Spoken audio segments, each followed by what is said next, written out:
Alors, ce qui s'est passé hier était prévisible.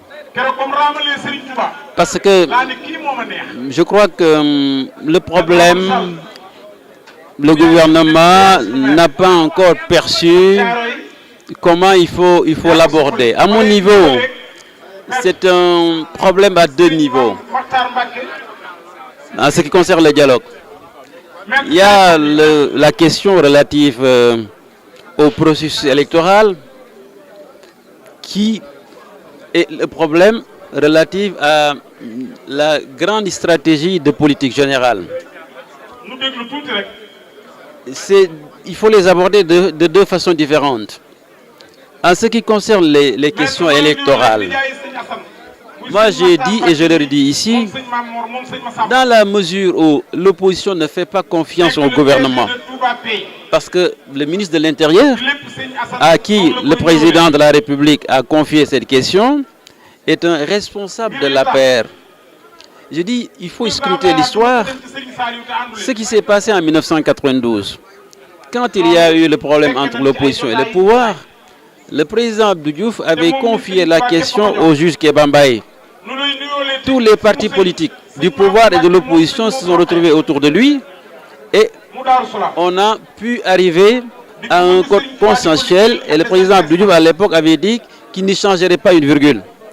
Nous, notre parti, nous disons, il faut maintenant institutionnaliser le rôle que jouait le juge Kebambaye. Autrement dit, il faut nommer une haute autorité indépendante, n'est-ce pas, à équidistance entre le pouvoir et l'opposition pour organiser cette concertation. On va s'entendre inévitablement parce que cette personne neutre, cela veut dire que l'opposition lui fait confiance, le pouvoir aussi lui fait confiance. Mais comme c'est parti comme ça, on n'aboutira à rien. Il y a maintenant l'autre niveau, c'est le niveau de politique stratégique, les questions relatives à la sécurité, à l'éducation, à l'agriculture et consorts. Ça, c'est du domaine du président de la République. C'est à lui de voir, en fonction des prérogatives qui lui sont données, comment développer une concertation avec l'opposition qu'il juge nécessaire de consulter. Comme on le fait dans tous les pays. Si le gouvernement donc n'arrive pas à scinder le problème de cette façon, on n'aboutira absolument à rien. Et je crois que le moment est venu de bien vouloir nous écouter. Les propositions que nous formulons, c'est pour que le pays puisse avancer. Voilà la question. Nous, comment on l'aborde. Non, j'ai déjà créé avec mes amis un parti politique qu'on appelle Parti de l'espoir et de la modernité, Yakaru Réumi.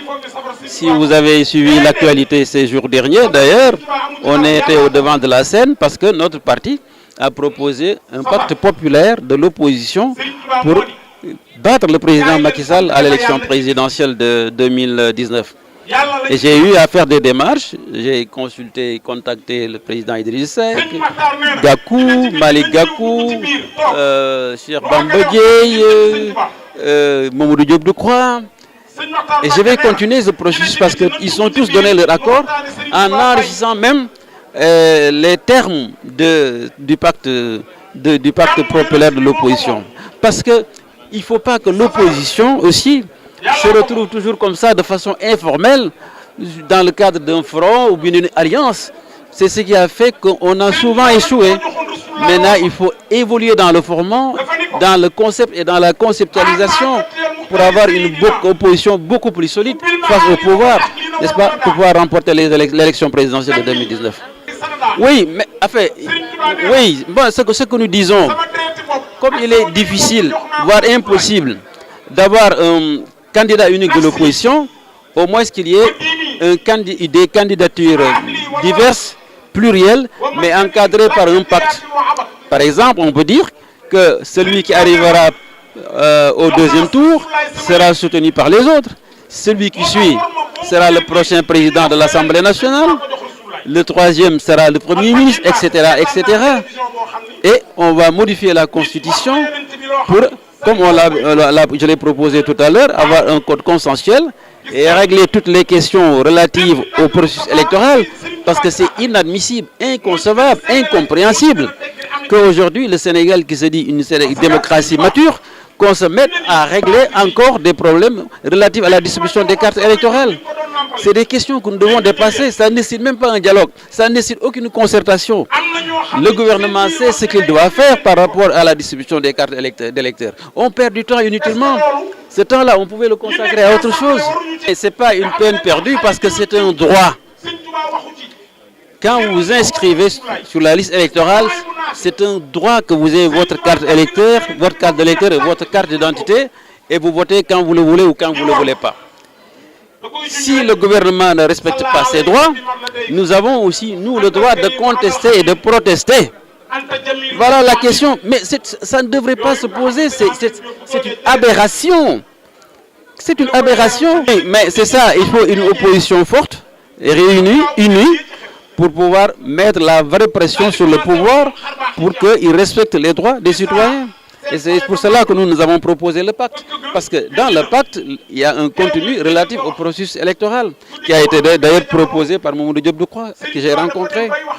Mais si l'opposition est éclatée comme ça, etc., on donne toutes les chances à Macky Sall d'être réélu en 2019. Mais inévitablement, c'est pour cela que nous proposons un pacte. Parce que s'il y avait un pacte signé par tout le monde, même s'il le faut, il jure sur le Coran ou sur la Bible, ou bien qu'il y ait un jury populaire qui arbitre le pacte, il n'y aurait pas de dislocation. Et s'il n'y avait pas de dislocation pour les élections législatives de 2017, inévitablement, aujourd'hui, on serait à l'ère de la cohabitation. Il faut que l'opposition apprenne aussi à mettre, les leaders de l'opposition, à mettre de côté leur ego.